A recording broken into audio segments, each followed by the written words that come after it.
The Prophet of Allah, he says, the difference between the one that remembers Allah and the one that doesn't remember Allah, the difference between the two, he says, is like the living and the dead.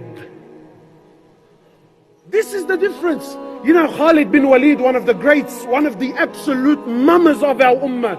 Khalid bin Walid, there's a particular narration when they were facing the Romans. And Khalid bin Walid was an absolute wild horse, just an absolute gun. So Khalid bin Walid used to wait for the Muslim army to go to sleep at night.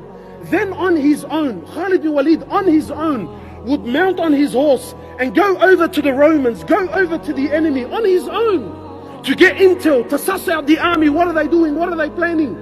So the Muslims used to trip it. They used to say, Khalid, what's wrong with you?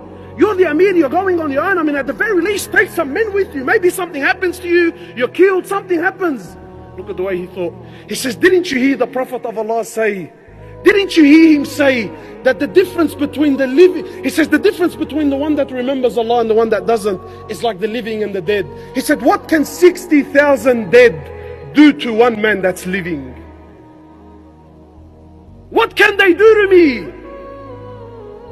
Why? Because when you remember Allah, my brothers, wallahi, your heart comes to life. To remember Allah subhanahu wa ta'ala.